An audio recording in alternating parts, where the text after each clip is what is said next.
السلام علیکم ورحمۃ اللہ وبرکاتہ۔ بسم اللہ الرحمن الرحیم۔ دوستو، آج کے قبول اسلام کی کہانی انڈیا کے مشہور و معروف ڈاکٹر انس صاحب اور ان کے خاندان کے قبول اسلام کی کہانی ہے۔ آئیے سنتے ہیں یہ کہانی۔ ڈاکٹر صاحب کے والد صاحب کا نام ہارون صاحب ہے۔ احمد اوا، السلام علیکم ورحمۃ اللہ وبرکاتہ۔ ہارون صاحب: وعلیکم السلام ورحمۃ اللہ وبرکاتہ۔ سوال: آپ کو اسلام قبول کیے ہوئے کتنے روز ہوئے ہیں؟ جواب: مجھے کچھ عرصہ ہوا ہے۔ میں نے اپنے خاندان کے ساتھ اوکھلا جا کر کلمہ پڑھا۔ سوال: آپ کے صاحبزادے ڈاکٹر انس صاحب آپ کے ساتھ ہی مسلمان ہوئے؟ جواب: جی ہاں، ہمارے لیے بڑی خوشی کی بات ہے کہ میں نے اپنے پورے خاندان کے ساتھ، یعنی اہلیہ، بیٹے اور دونوں بیٹیوں کے ساتھ اسلام قبول کیا، ورنہ ایک آدمی کے مسلمان ہونے کے بعد خاندان میں بڑی مشکل کا سامنا کرنا پڑتا ہے، بڑی مخالفت ہوتی ہے۔ میں بہت سے لوگوں کو جانتا ہوں جنہیں گھر بار، خاندان سب کو چھوڑنا پڑا، اور جن لوگوں کے کچھ گھر والے اسلام میں آئے ان کو بھی بڑے پاپڑ بیلنے پڑے۔ سوال: حیرت ہے کہ 13 روز میں آپ دونوں کی اتنی بڑی داڑھی۔ آپ دونوں کو دیکھ کر ایسا لگتا ہے کہ جیسے 13 سال پرانے مسلمان ہیں۔ جواب: اصل میں چند روز پہلے ہم نے شیونگ بند کر دی تھی، اب بس خط بنوایا ہے۔ ہم لوگوں نے ارادہ تو 10 سال پہلے اسلام قبول کرنے کا کر لیا تھا۔ سوال: ابو بتا رہے تھے کہ آپ نے کسی مسلمان محلے میں مکان لیا ہے؟ جواب: جی ہاں، ہم لوگ وجے نگر میں رہتے تھے۔ میں نے گھر والوں سے مشورہ کیا، سب لوگ اسلام قبول کرنے کے لیے آمادہ ہو گئے، تو پھر یہ خیال ہوا کہ ہندو محلہ میں اسلام قبول کر کے اسلامی زندگی گزارنا مشکل ہوگا، اس لیے ہم لوگوں نے موری گیٹ میں مکان خرید لیا۔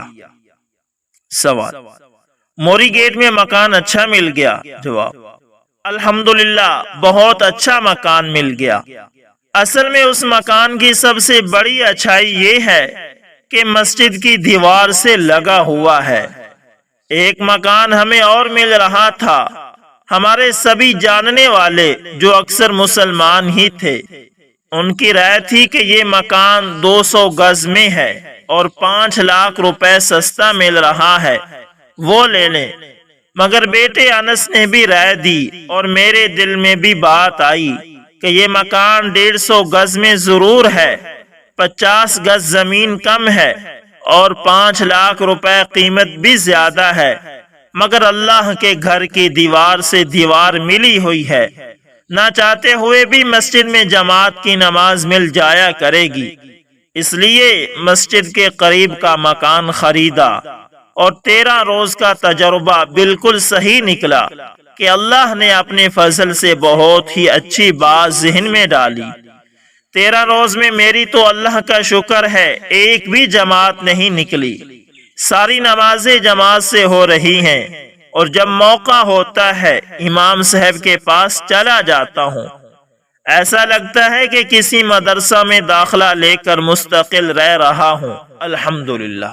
سوال: آپ کو اسلام قبول کرنے کے لیے کس چیز نے آمادہ کیا؟ ذرا تفصیل سے بتائیے۔ جواب: اصل میں ہمیں اسلام قبول کرنے کے لیے اللہ کے فضل اور ہمارے ارادے نے آمادہ کیا، اس کے علاوہ اور بغیر کوئی وجہ نہیں ہے۔ یا زیادہ سے زیادہ جیسا حضرت فرما رہے تھے کہ ہر کچے پکے گھر میں اسلام داخل ہونے کی ہمارے نبی صلی اللہ علیہ وسلم کی سچی خبر سچ ہو رہی ہے، اس لیے اللہ کی طرف سے ہدایت اتار دی گئی ہے۔ سوال: پھر بھی ظاہری طور پر آپ کو کسی نہ کسی نے تو دعوت دی ہی ہوگی؟ جواب: دعوت کا تو سوال ہی پیدا نہیں ہوتا، بلکہ اسلام قبول کرنے سے پہلے ہمیں کچھ مسلمانوں نے اس سے باز رہنے کا مشورہ دیا، اور بڑی ہمدردی اور خلوص کے ساتھ یہ مشورہ دیا کہ تم اسلام سے باز رہو۔ سوال: ذرا تفصیل سے بتائیں۔ جواب: اصل میں کچھ تفصیل بھی نہیں ہے جو سنائی جائے۔ 7 سال پہلے ایک روز میں صبح کو سو کر اٹھا تو جنم اشٹمی کا تہوار تھا۔ میرے دل میں خیال آیا کہ مجھے مسلمان ہو جانا چاہیے۔ اصل میں دھرم تو سچا اسلام ہی ہے، اور یہ تقاضا بڑھتا گیا، اور اس روز میں نے پوجا نہیں کی بلکہ تہوار بھی نہیں منایا۔ میری بیوی نے، جو خود ایک پنڈت کی بیٹی ہے اور ان کے والد کنڈی وغیرہ بھی بناتے ہیں اور ہون وغیرہ بھی کرتے ہیں، اس نے مجھ سے معلوم کیا کہ آپ نے جنم اشٹمی نہیں منائی۔ میں نے کہا، ہندو مذہب چھوڑ کر اسلام اپنانے کا ارادہ کر لیا ہے، اور یہ میرے دل میں اندر سے کوئی شکتی، طاقت بات ڈال رہی ہے، اور اب ایسا لگتا ہے کہ میرے مالک کی طرف سے میرے لیے مارگ درشن یعنی رہنمائی ہے۔ میری بیوی بجائے ناراض ہونے کے بولی، آپ کا خیال سچا ہے، مجھے بھی 2-3 مہینے سے اندر سے کوئی کہہ رہا ہے، مگر میں نے آپ کے ڈر کی وجہ سے نہیں کہا کہ آپ یہ نہ سمجھیں کہ یہ پاگل تو نہیں ہو گئی ہے۔ میں نے ایک روز اپنے لڑکے سے، جو سارے بچوں میں سب سے بڑا ہے، اس وقت BSc کر رہا تھا، اس سے اس کا ذکر کیا۔ اس نے بھی خوشی سے ہمارے ساتھ رہنے کو کہا۔ وجے نگر کے جس علاقے میں ہم رہتے ہیں وہاں 3 مندر ہیں اور شیو سینا کا دفتر ہے۔ مجھے خیال ہوا کہ یہاں رہ کر ہمارے لیے اسلامی زندگی گزارنا مشکل ہے، اس لیے ہمیں یہاں کا مکان بیچ کر کسی مسلم علاقے میں مکان کا انتظام کرنا چاہیے۔ بیوی سے مشورہ کیا، اس نے بھی اس رائے سے اتفاق کیا۔ چندرود پراپرٹی ڈیلر سے بات کی۔ لا اور لے میں بڑا فرق ہوتا ہے، لوگ بہت کم قیمت لگاتے رہے۔ بڑی مشکل سے 35 لاکھ روپے میں ایک صاحب سے سودا ہو گیا۔ 2 لاکھ روپے بیانہ میں لے لیے۔ ہم نے ایک مکان مصطفیٰ آباد میں تلاش کر کے 2 لاکھ روپے دے دیے۔ 6 مہینے میں بے نامہ کا وعدہ تھا، مگر 1 سال تک خریدنے والے نے پیسے نہیں دیے، اور بعد میں آپ نے 2 لاکھ روپے واپس دینے کا مطالبہ کیا۔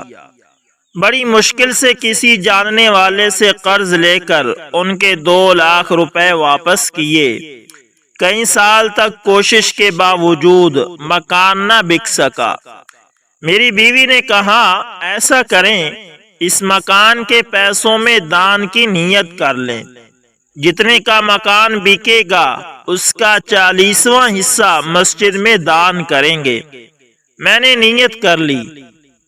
میرے اللہ کا کرم ہے کہ مکان 58 لاکھ روپے کا بک گیا اور 2 مہینے میں بے نامہ بھی ہو گیا۔ میں اللہ سے کیے ہوئے وعدے کے مطابق 1.5 لاکھ روپے لے کر پہلے ناگلوائی مسجد میں گیا، اور میں نے وہ پیسے دینے چاہے، مگر ان لوگوں نے یہ کہہ کر واپس کر دیے کہ تم کافر ہو، ناپاک ہو، تمہارا مال مسجد میں نہیں لگ سکتا۔ مجھے بہت دکھ ہوا۔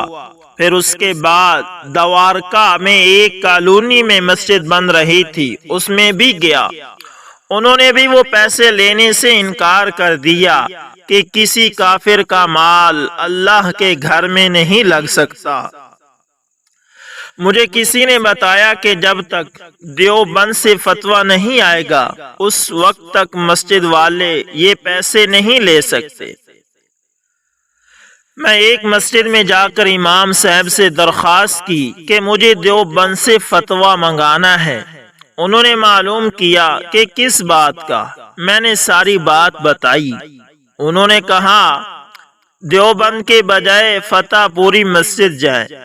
میں ان سے فتویٰ لکھوا کر فتح پوری مسجد کے شاہی امام کے پاس گیا۔ انہوں نے فتویٰ دے دیا کہ لگ سکتا ہے۔ میں فتویٰ لے کر ناگلوئی گیا۔ وہاں کے لوگوں نے کہا یہ فتویٰ ہمارے یہاں نہیں چلتا۔ میں نے پھر دیوبند کا سفر کیا۔ دیوبند سے بھی فتویٰ آ گیا کہ لگ سکتا ہے۔ اتفاق سے میرے ایک جاننے والے نے بتایا کہ ہریانہ میں ایک غریب علاقے میں مسجد بن رہی ہے، وہاں پیسے کی بڑی ضرورت ہے۔ میں وہاں گیا اور اس رقم کا سامان، چھت کے لیے سیمنٹ اور بجری وغیرہ دلوا آیا۔ ہمارے ایک جاننے والے حاجی صاحب موری گیٹ میں رہتے ہیں۔ میں نے ان سے بتایا کہ میں مصطفیٰ آباد میں مکان لے رہا ہوں۔ انہوں نے موری گیٹ میں 2 مکان بتائے اور مشورہ دیا کہ تمہارا کاروبار صدر میں ہے، اس لیے تمہارے لیے موری گیٹ زیادہ بہتر رہے گا۔ گھر والوں کا مشورہ بھی یہی ہوا اور پھر وہ مسجد کے قریب والا مکان خرید لیا گیا۔ سوال: آپ یہ فرما رہے تھے کہ کئی مسلمانوں نے آپ کو اسلام قبول کرنے سے باز رہنے کا مشورہ دیا، وہ کس نے دیا؟ جواب: یہ پیسے لے کر جب میں نیگلوائی گیا تو مسجد کے صدر صاحب نے بڑی محبت سے مجھے سمجھایا کہ جس سماج میں آدمی پیدا ہوتا ہے وہ سماج اس کے لیے ٹھیک ہوتا ہے۔ سماج سے ٹکرانا اور اپنے سارے خاندان پریوار کو چھوڑنا بڑا مشکل کام ہے۔ آپ کو جلد بازی میں فیصلہ نہیں لینا چاہیے۔ اس کے بعد ایک اور ماسٹر صاحب تھے جو دوارکا میں ملے، انہوں نے بھی کہا کہ مسلم سماج ویسے بھی بدنام ہے، آپ اپنے سماج میں چین سے رہ رہے ہیں، اپنی زندگی کو نرک نہ بنائیں۔ سوال: یہ ماسٹر صاحب بھی مسلمان تھے؟ جواب: جی، یہ ماسٹر صاحب بھی مسلمان تھے اور انہوں نے اسلام قبول کرنے کے بعد کا ایسا ڈراؤنا نقشہ کھینچا اور کچھ لوگوں کے نام بھی لیے جن لوگوں نے اسلام کو اپنایا تو سماج سے ان کو کتنا نقصان اٹھانا پڑا اور مسلمانوں نے بھی ان کو کتنا بڑا دھوکہ دیا تھا۔ سوال: آپ نے ان لوگوں کو کہنے سے اپنے فیصلے کے بارے میں کچھ نہیں سوچا؟ جواب: میں نے گھر والوں سے ذکر کیا تو بچوں نے بڑا حوصلہ بڑھایا اور کہا ہم لوگ پورے پریوار کے ساتھ مسلمان ہو رہے ہیں، وہ تو اکیلے ہونے کی وجہ سے مشکل میں پڑے۔ اسلام سے روکنے کا ایک اور واقعہ یہ ہوا کہ میں جب یہ پیسے لے کر ناگلوائی مسجد میں دینے کے لیے گیا تو ایک صاحب نے یہ کہا کہ قرآن میں کافر کا مال مسجد میں لگانے کو منع کیا گیا ہے۔ میں نے سوچا دیکھوں قرآن میں کیا منع کیا گیا ہے اور کیا نہیں۔ میں نے کئی لوگوں سے ہندی کا قرآن مانگا مگر ہر ایک نے منع کر دیا۔ ایک ملا جی نے تو بہت برے لہجے میں یہ کہا کہ کافر نجس کو قرآن کیسے دیا جا سکتا ہے، کافر تو کتے سے بھی ناپاک ہوتا ہے۔ میں نے سوچا کہ بازار سے جا کر قرآن مجید لے آؤں۔ میں اردو بازار گیا اور میں نے قرآن مجید خریدا۔ پیسے دے کر قرآن پیک کرنے کو کہہ رہا تھا۔ ایک لڑکا کتب خانے پر تھا۔ جیسے میں نے پیسے دیے اس کے باپ جو بہت بوڑھے لمبی داڑھی والے تھے آ گئے۔ انہوں نے میرے ہاتھوں میں قرآن دے کر غصے سے چھین لیا۔ تم مسلمان نہیں ہو، تم کافر ہو، تم ناپاک ہو۔ مجھ سے قرآن چھین لیا اور پیسے واپس دے دیے اور اپنے بیٹے کو گالیاں دی۔ میں نے کہا کہ میرا ارادہ مسلمان ہونے کا ہے مگر کسی کام کا انتظار ہے۔ وہ بولے بس بس تم ہندو ہی رہو، اسلام کو تمہاری ضرورت نہیں۔ میرا دل بہت ٹوٹا مگر گھر آیا تو گھر والوں نے ہماری ہمت بندھائی اور میری بیوی نے کہا کہ ہمارا مالک جب ہمیں مسلمان بنانا چاہ رہا ہے تو یہ مسلمان ہرگز نہیں روک سکتے۔ سوال: جی تو پھر آگے بتائیں کہ آپ مسلمان کس طرح ہوئے؟ جواب: میں نے روہت کے جس گاؤں میں مسجد کے لیے سامان دلوایا تھا وہاں کے امام صاحب سے میں نے بتایا تو انہوں نے بتایا کہ آپ اس کام کے لیے مولانا کلیم صاحب سے ملے۔ میں نے پتہ پوچھا تو انہوں نے پھلت کا پتہ بتایا اور بتایا کہ وہ دہلی میں رہتے ہیں، ان کا دفتر بٹلہ ہاؤس اوکھلا مسجد کے پاس ہے، آپ وہاں بھی جا سکتے ہیں۔ میں نے دہلی آ کر حاجی صغیر صاحب سے موری گیٹ آ کر بتایا، ان کے ساتھ ہم اوکھلا گئے، اتفاق سے دفتر بند تھا۔ جو مولانا صاحب وہاں رہتے ہیں وہ اپنے گھرانہ نوتا سہارنپور گئے ہوئے تھے۔ وہاں ایک بیمار سا آدمی ملا، اس نے خلیل اللہ مسجد جانے کا مشورہ دیا۔ ہم لوگ وہاں پہنچے، مولانا صاحب اڑیسہ کے سفر پر گئے ہوئے تھے۔ گھر سے فون نمبر لے کر حاجی صاحب نے بات کی، حضرت سے بات ہو گئی، اللہ کا شکر ہے فون نمبر مل گیا۔ سنا ہے کہ ان کا نمبر بہت کم ملتا ہے۔ حضرت صاحب نے حاجی صاحب سے کہا، آپ ان کو کلمہ پڑھوا دیں، موت زندگی کا کچھ پتہ نہیں، اور کلمہ پڑھوانے میں بلا وجہ دیر کرنا کفر ہے۔ اس کے بعد مجھ سے بھی ملوا دینا، میں دوبارہ کلمہ پڑھوا دوں گا۔ مگر میرے دل میں یہ بات تھی کہ مجھے حضرت صاحب سے ہی مسلمان ہونا ہے۔ اتنے لوگوں کو چھوڑ کر جن صاحب نے ہمارے پیسے مسجد میں قبول کیے، ان کا مشورہ غلط نہیں ہو سکتا۔ اڑیسہ سے واپسی پر 30 مئی کو شام میں اپنے بچوں کو لے کر خلیل اللہ مسجد پہنچا۔ ہمارے ساتھ حاجی صغیر صاحب اور 2 لوگ اور ہمارے وجے نگر کے پڑوسی ونود گوئل صاحب ساتھ تھے۔ حضرت صاحب نے ہم سبھی کو کلمہ پڑھوایا۔ ہم لوگوں نے اپنے نام پہلے سے طے کر رکھے تھے۔ میں نے اپنے لیے محمد ہارون، میرے بیٹے نے محمد انس، اہلیہ نے زینب، بیٹیوں نے فاطمہ اور اپنا آمنہ اپنی پسند سے رکھے۔ ونود گوئل کا نام مسعود احمد رکھا گیا۔ سوال: گوئل صاحب آپ کے ساتھ کس طرح آئے؟ جواب: اصل میں جب ہم مکان فروخت کر رہے تھے تو انہوں نے وجہ معلوم کی۔ میں نے صاف صاف بتا دیا کہ ہمارے پورے پریوار کا ارادہ مسلمان بننے کا ہے، اس لیے ہم کسی مسلم محلہ میں رہنا چاہتے ہیں۔ انہوں نے مجھ سے کہا کہ جب آپ مسلمان ہونے جائیں گے تو مجھے بھی بتانا۔ میں نے چلنے سے پہلے ان کو فون کیا، بولے میں ابھی آتا ہوں، بس میں بھی آپ کے ساتھ مسلمان ہونا چاہتا ہوں۔ بٹلہ ہاؤس سٹاپ پر ملنا طے ہو گیا۔ سوال: بس یہ بات ہوئی، ایسے ہی خواہ مخواہ میں وہ مسلمان ہو گئے؟ جواب: واقعی احمد بھائی، وہ بالکل خواہ مخواہ مسلمان ہوئے، اور وہ ہم سے بھی پکے مسلمان ہوئے۔ 13 روز میں اسلام کے لیے انہوں نے اتنی قربانیاں دی کہ خاندانی مسلمان 50 سال میں نہیں دے سکتے۔ احمد بھائی، آپ ان سے مل کر ان کے حالات کو ضرور چھپوائیں، وہ چھپوانے کے لائق تھے۔ سوال: اس کے بعد کیا ہوا؟ جواب: اسلام کے بعد حضرت نے مجھ سے معلوم کیا، آپ نے آپ کی امانت آپ کی سیوا میں پڑی ہے؟ میں نے کہا نہیں۔ حضرت صاحب نے معلوم کیا، کوئی اور کتاب اسلام کے بارے میں پڑھی ہے؟ میں نے کہا کوئی نہیں۔ حضرت آدھا گھنٹہ جرا کرتے رہے کہ آپ نے مسجد میں جماعت ہوتے دیکھی یا کسی کو دفن ہوتے دیکھا یا اسلام کی کوئی چیز پسند کی، کسی مسلمان سے تعلقات ہو گئے، داڑھی ٹوپی والے آپ کو اچھے لگتے ہیں؟ میں نے کہا کوئی بات نہیں۔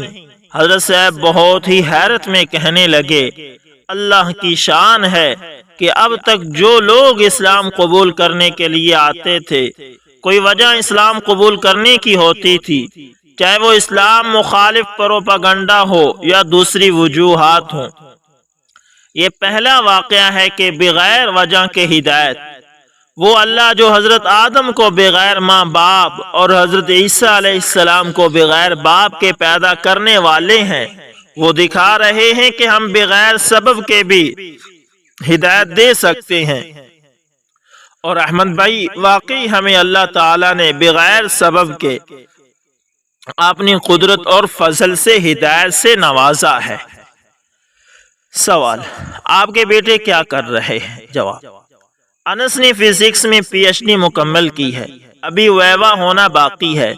بڑی بیٹی فاطمہ بی ٹیک مکمل کر رہی ہے، چھوٹی بیٹی نے +2 12ویں کلاس کیا ہے۔ سوال: آپ دونوں تو امام صاحب کے پاس جاتے ہیں، گھر کی عورتیں کیا کر رہی ہیں؟ جواب: اللہ کا شکر ہے، حاجی صاحب کے گھر میں پڑھی لکھی بہو بیٹیاں ہیں، میری بیوی ان سے اسلام سیکھ رہی ہے، بیٹیوں نے برقعے اوڑھ لیے ہیں اور بہت خوشی سے پردے میں رہتی ہیں، اور اللہ کا شکر ہے کہ نماز پابندی سے پڑھ رہی ہیں۔ سوال: کاغذات وغیرہ بنوا لیے؟ جواب: ہاں، حافظ ابرار صاحب جو حضرت کے ساتھ دہلی میں رہتے ہیں، وہ ہمیں سرفراز ایڈوکیٹ صاحب کے پاس لے گئے تھے، انہوں نے بیان حلفی بنوائے اور سند اور سب چیزوں میں نام بدلوانے کا کام شروع کروا دیا ہے۔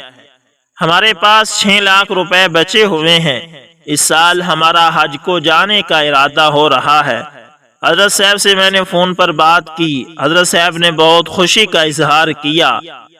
ہم 5 فیملی ممبر اللہ کا شکر ہے اپنے اسلام پر روزانہ 2 نفل شکرانہ کے پڑھتے ہیں۔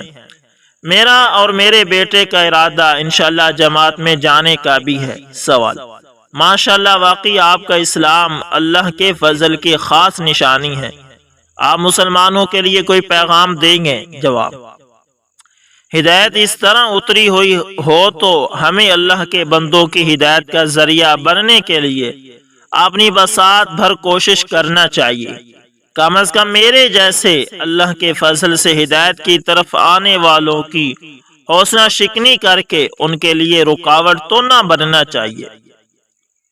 سوال: واقعی آپ نے بالکل ٹھیک کہا، بہت بہت شکریہ۔ وعلیکم السلام، اللہ تعالیٰ آپ کو جزائے خیر عطا فرمائے۔ تو دوستو، آج کی کہانی آپ نے سنی کہ ایک پورا پریوار، ایک پورا خاندان اسلام میں داخل ہوا، لیکن ان کو اسلام میں داخل ہونے سے روکا بھی گیا، جیسا کہ آپ نے سنا کہ انہیں بار بار منع کیا گیا کہ آپ رہنے دیں، آپ جس معاشرے میں جی رہے ہیں آپ اسی کے اندر رہیں، اور روکنے والے بھی ہمارے مسلمان تھے۔ تو دوستو، ایسے تو نہیں کرنا چاہیے، ہمیں اپنے اخلاق اور اپنی معاشرت پر غور کرنا چاہیے۔ دوستو، امید کرتا ہوں ویڈیو آپ کو اچھی لگی ہوگی، پسند آئے لائک شیئر کمنٹ لازمی کریں، اور اگر آپ ہمارے چینل AS انفارمیشن TV پر نئے ہیں تو اس کو بھی لازمی سبسکرائب کر لیں، اور ساتھ میں بیل کے نشان کو دبانا نہ بھولیے گا تاکہ ہر نئی ویڈیو کا نوٹیفیکیشن سب سے پہلے آپ تک پہنچتے رہے۔ ملتے ہیں کسی نیکسٹ اچھی سی ویڈیو کے اندر دوستو، تب تک کے لیے اللہ حافظ۔